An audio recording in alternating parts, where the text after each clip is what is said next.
Yo, thank you so much for coming on the show and having this conversation with Van. You know, your story's amazing. You have so much to offer the world.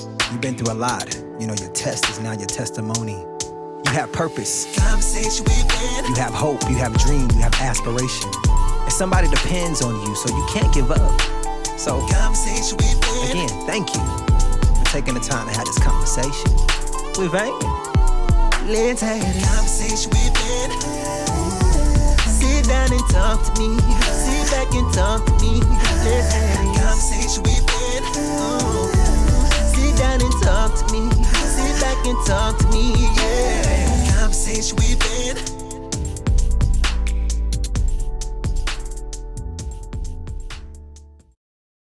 What's up, everybody? I am Iamvanswan, and you're watching Conversation with Van.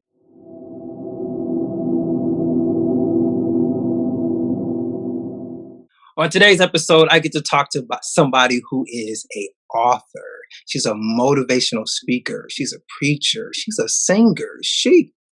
Listen, this list, it just keeps going. She is somebody who is so inspiring, so encouraging, so motivating, beautiful, talented, all these wonderful, great things that she is. I just had to have her come on the show and have a conversation with me. Why don't you do me a favor, please, and put your hands together and give it up for Miss Tamara Ellison.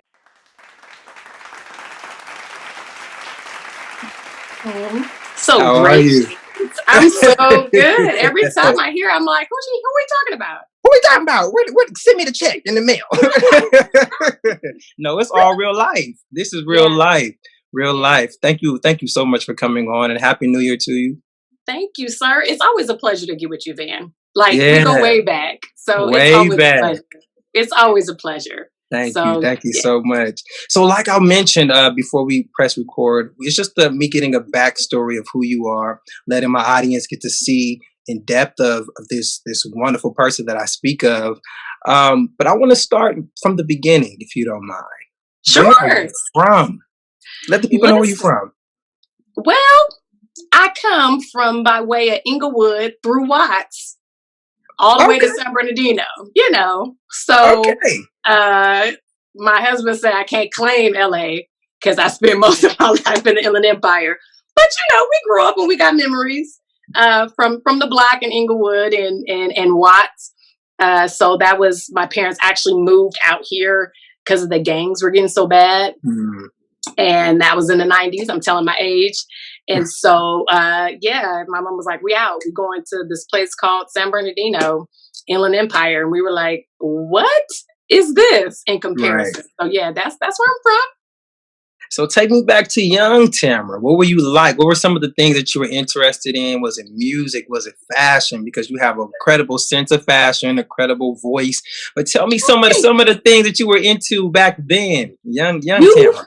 Wow, you would not believe it. I was a tomboy. Like, I hated dresses. Not you. Yes.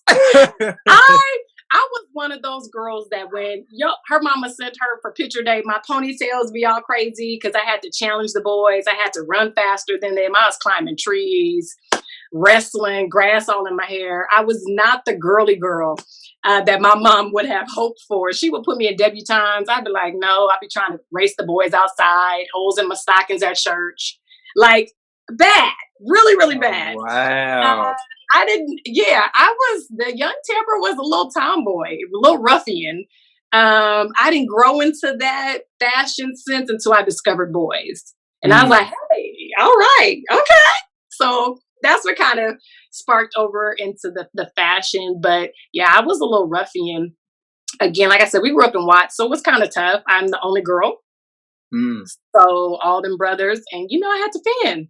Listen, I had to fend for myself. How many brothers do you have? 4. Yes. Wow. Okay. So I can see where you got the tomboy, but it's crazy because looking at you, I definitely don't see that. I definitely see the pretty, give me my heels, makeup. You know what I mean?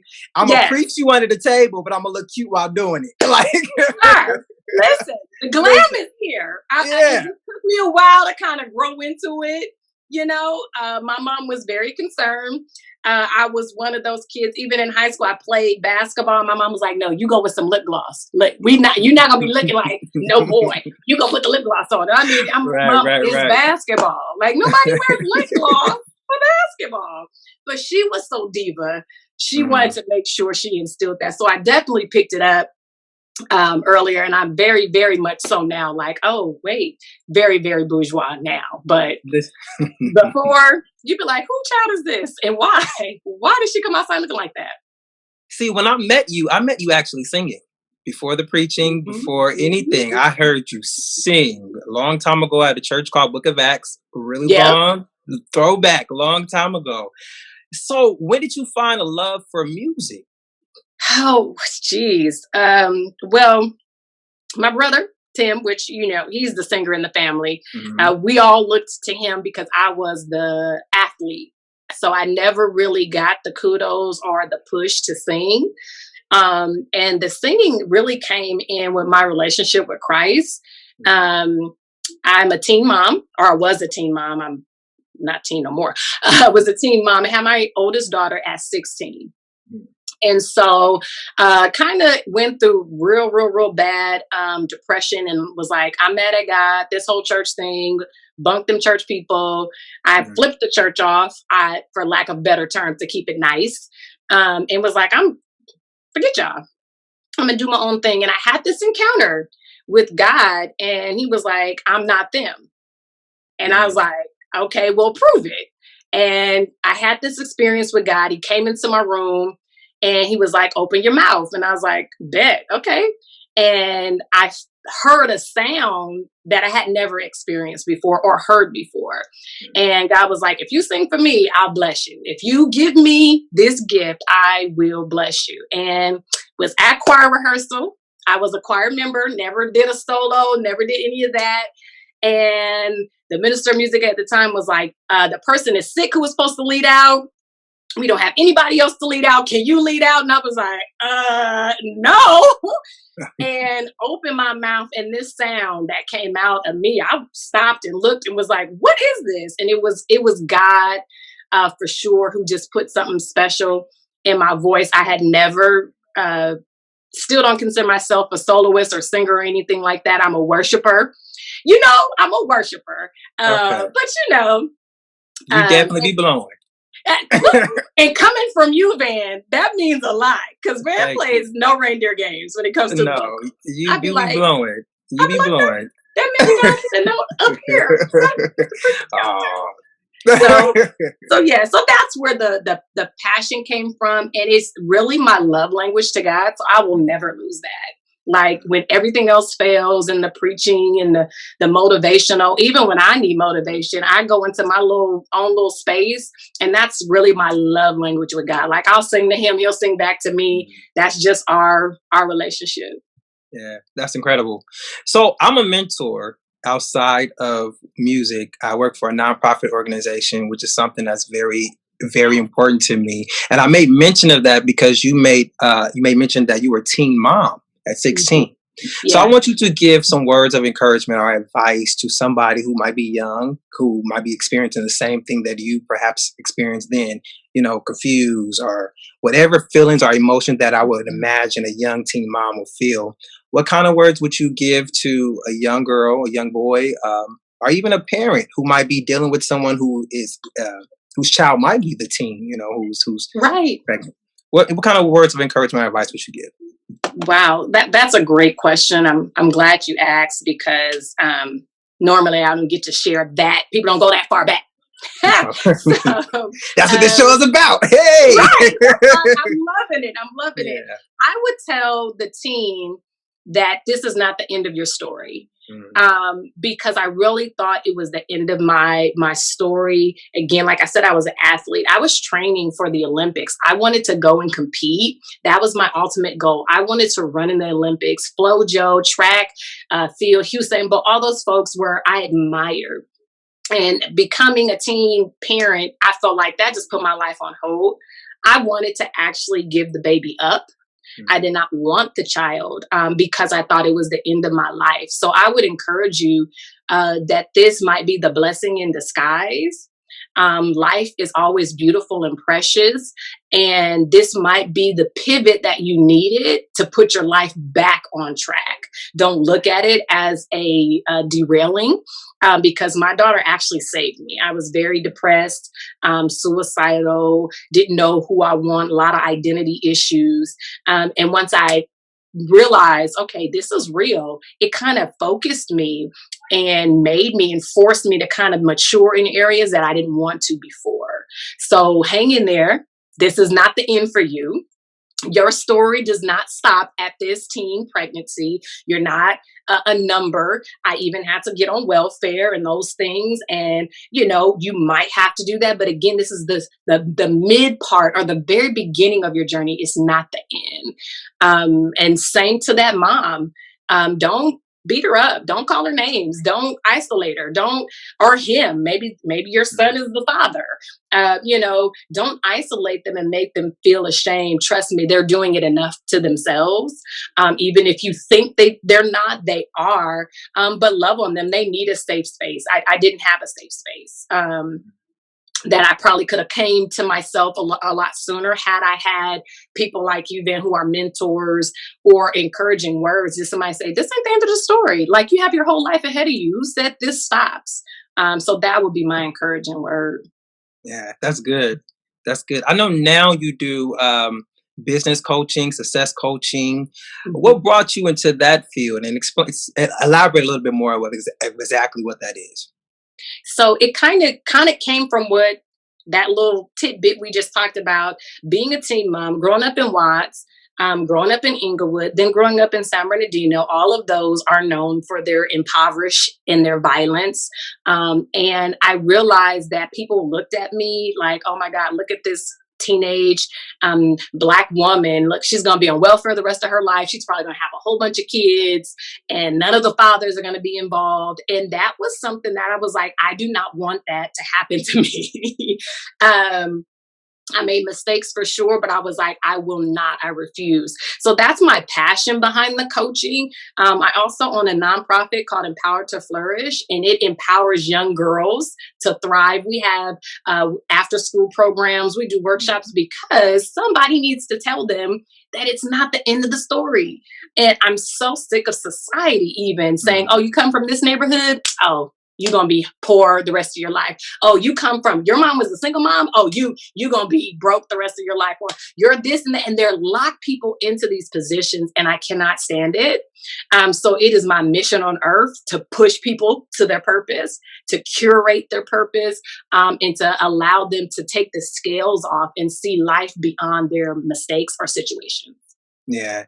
I know sometimes with mentoring, we find ourselves imparting wisdom into the people that we are our mentees, but there are some times that they can encourage us and inspire us, right? So has there ever been a situation or a time where maybe perhaps someone that, you were mentoring was actually uplifting and encouraging you? If so, can you recall that time? One, I have two instances if I can. Yeah. One is you, Ben. Me? Yes. What? I mean, I've seen you just grow and develop again. Me and Ben, we go way back. Yeah. And from the talent shows in the church to actually living your dream, recording music up on top of music. I mean, every time I tell myself I'm going to record, I'd be like, Ben would so get me right now. Like, you are such a motivator. Even though, coming up in church, you feel like, oh, I'm older, so I'm your mentor. But, just watching people in their journey and you never giving up and seeing that process is just empowerment. It speaks volumes to me, Van, for sure. God bless you for that. Seriously, thank you. Yeah. That definitely means a lot. Means a lot. Thank you. And I would say the second person I would say is my daughter, the one who I was pregnant with at 16. Wow. That is now 25. Full circle moment. Right. And so that's the whole point. It's like the end of the story. This girl, I mean, she started her own business. She felt like college was not her career path, which obviously everybody pushes college. I do have a 21-year-old who's in college right now doing her dang thing. But I was so impressed with my oldest daughter because, again, being raised by a teen mom who didn't know what the heck she was doing. Okay. 2 marriages later. right? I mean, a whole bunch of stuff. I made tons of mistakes. And the fact that she had her head on straight, she was able to say, Mom, it's okay. You did your best. Like, I know you were single, but look at me. I turned out okay. You know, it's going to be all right during those moments of going through divorce and things like that. I mean, she turned around and just poured into me and really helped me recognize some greatness that I was blind to because of certain, situations. And so definitely, she was absolutely amazing. Being a teen mom, and now having other children when you were a little bit more mature, a little bit more older, what were some of the lessons? Because I feel like you got to do it over again. You get to correct some of the mistakes that perhaps you know what I mean? You got a second chance to do it however you choose to do it. So what were some of the lessons that maybe you took from the first experience that you brought into, raising your latter two? Listen, my kids complain to this day that the baby boy just gets away with murder. They're like, he don't even get raised, right? But I learned patience. I learned to extend grace. Again, being such a church girl, parents were armor bearers to the pastors. I lived at the church, literally. And I realized that the grace that they taught about wasn't extended to me, even though they taught it. And no shade to the church. It's just, I think the era and the time frame they grew up in. And I realized my kids are not going to know Christ because I'm hard on them, or I'm not extending grace and they're making mistakes. And I'm talking to them as if this is it. Your life can't bounce back. You're going to sleep with this boy. You're going to have sex. Oh my God. It's going to be the end of you're not going to get married. Your virginity's gone. And I realized I was very judgmental. And I had to repent to them. And I'm very open. Me and my husband now, we're very open with our kids. We actually repent to our children. And that in the Black culture, no. You do what I say. You do what I tell you. And so I think just not being judgmental. My oldest daughter had it very hard because I didn't know what I was doing. And now, the middle children, they're like, okay, but they still got beat probably. Right. And now the oldest one, I realized his voice is important, and especially as a culture, even when I talk to parents, when they're coming to me, I'm like, you squash their little voices when you tell them, stop, be quiet, I don't care, don't cry. You shut their little voices, and the world is already going to try to do that. So at home, they need to realize that they have a voice.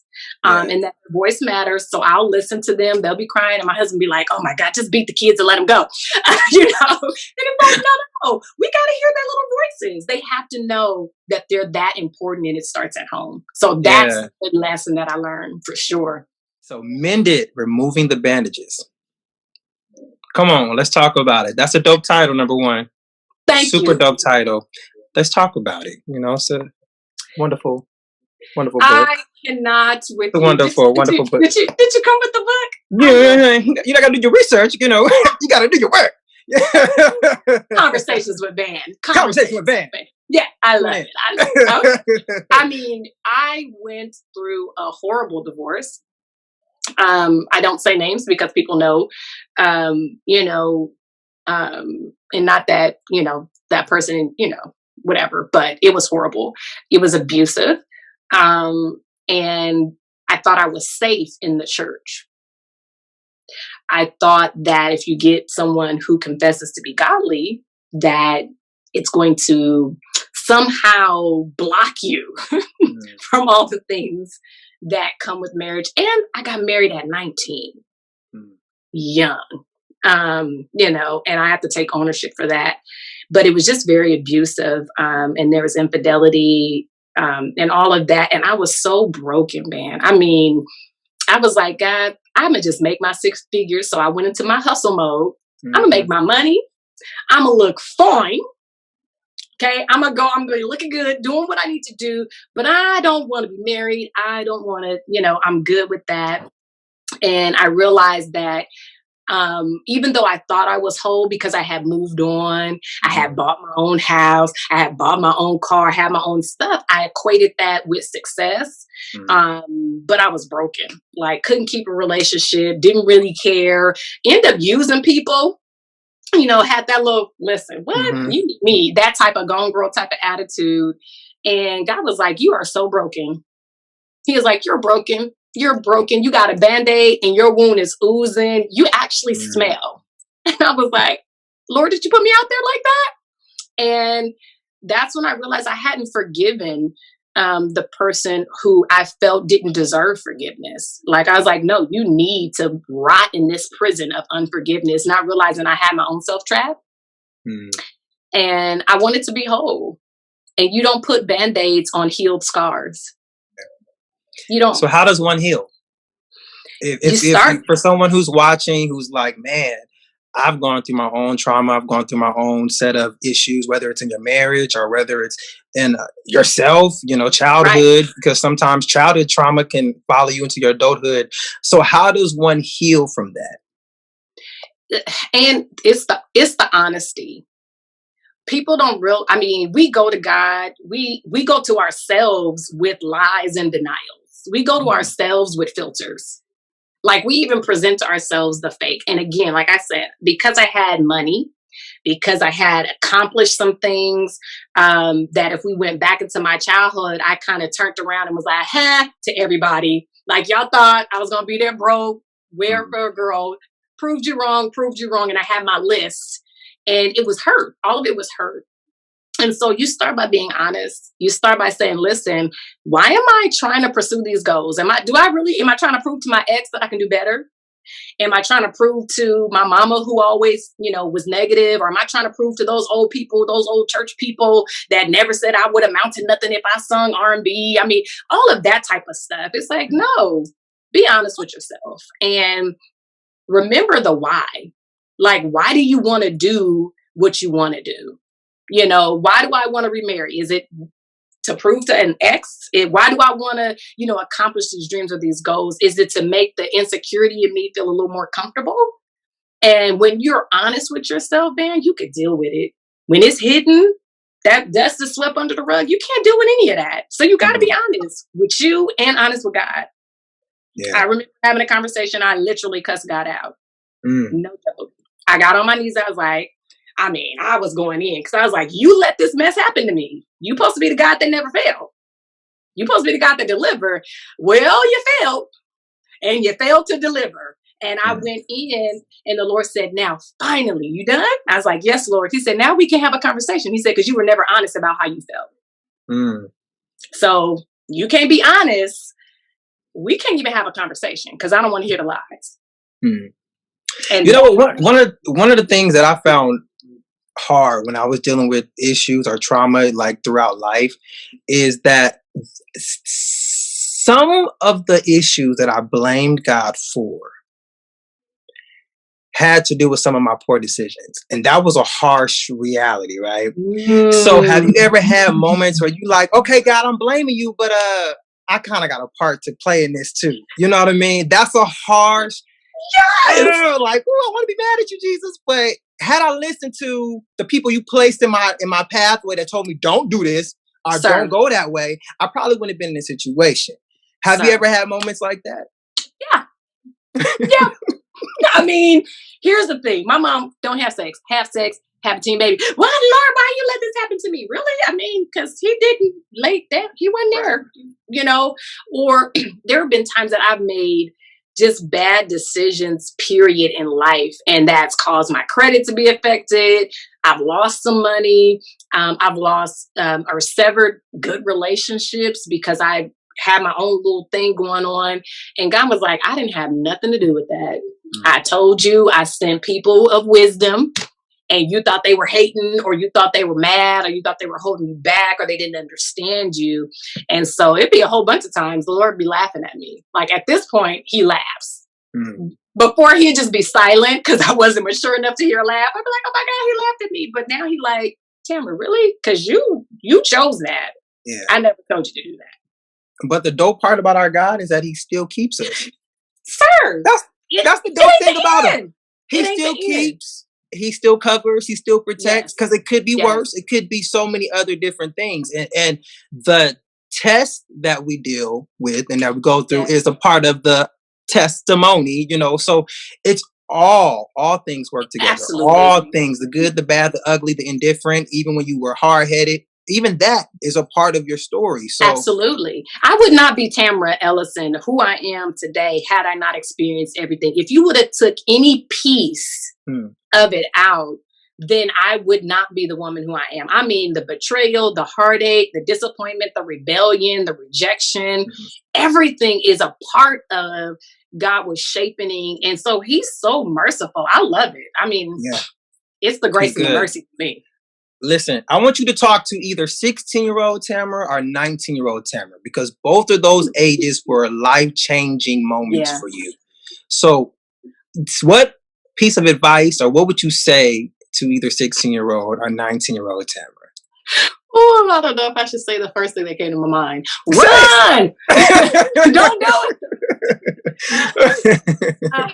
I would talk to my 19-year-old self and say, you're so worth so much more. Stop being rebellious and trying to prove a point, and holding to decisions that people told you, stop, don't do it, it's not wise. But because I'm gonna prove you wrong type of attitude, I would say, girl, let that go. Because you got money to make in your future. It's waiting on you. You got things to accomplish. You have people to set free. You have things to do that God wants you to accomplish in the earth. You could do it a lot sooner. And you could avoid a whole bunch of little detours if you just let this thing go right here.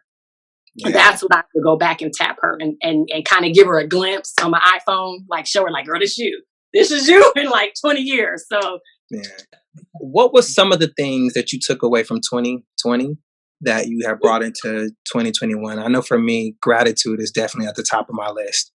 Sir, absolutely. Just being grateful for the people around me, for life, for health, for strength, for finances, for not being cut off, and people losing their job left and right. But for others, they've been excelling with their finances and different things like that. So God has been good. I know I'm answering the question. I took over, but I got a moment with God. I just had to tell God how good it is. You know that. Listen, but it's real though. That's one of the things that I'm appreciative of. It's just being grateful and gratitude. But what is something that you took away? You sounded like some of the things that we got rid of in the old school church. I'm grateful for my health, my life, my strength, and we used to laugh at them like, okay, mama, sit down. And it's like, no, that's a real thing. I'm really grateful to be alive. We lost a lot in 2020, but we gained a lot. I think it was a moment of reset for me and reflection about priorities, because you could go and go and not realize that maybe your family is not getting the time that they need, because you're trying to produce, you're trying to leave a legacy, you're trying to build. Friendships become more valuable to you. Family, I call family that I hadn't talked to in years. I mean, aunts and cousins and third cousins, because it slowed me down and made me grateful. And it just hit a complete reset. And I realized it actually pivoted me. Dan, it really did. I really was going more towards down the business. Not that I was leaving ministry, but that wasn't my focus. I was really focused on my public speaking, and we're still doing that, and my business aspect. But it pivoted me because I realized at that time people needed hope. Like, I don't want to be preached at, and I don't get the goosebumps of hearing that B3 organ in the church. And I don't hear the automatic shout. No. Like, I need real hope. I need real substance. And it challenged my devotional life. Because, we was all like figuring out, like, so how we going to go to church? So what we going to do? Right. And so it reset. It hit a reset button for me, man. For sure. But if people wanted to find you, or they wanted to book you, or for public speaking, where can they find you at? Well, they can go to tamaraellison.com. Yes. Well, thank you so much for coming and having this conversation with me. I appreciate it. See, it wasn't too bad, right? It wasn't. I was like, what are we going to talk about? Yo, that's incredible. That is incredible. You're doing a lot of incredible, amazing things, inspiring and encouraging in different lanes, different fields. And we just thank you for all that you're doing, for all of your hard work, for sure, because that's important to see. Someone Black, educated, got a background. You know what I mean? That is just super, super dope to see a positive. You know what I mean? Like, I'm not my mistakes. I came out on the other side, and there needs to be people who actually get to see this and get to witness that, because there's plenty of people who are just like you or want to be like you, and you are definitely showcasing that it can be done. It can keep God first, and even when you upset, you're mad, and all those different things, He's still there, and as long as He's the center of it all. Even if you might go around a little bit. You might go around, but as long as you go back to the center, you're gonna be all right. Don't start preaching, because you get me I ain't no preacher. Listen, I'm just, okay. Not in the traditional sense. Well, God is good. Thank you. You guys remember, let nothing or nobody stop you from reaching your maximum potential. You are great, so be great. Peace.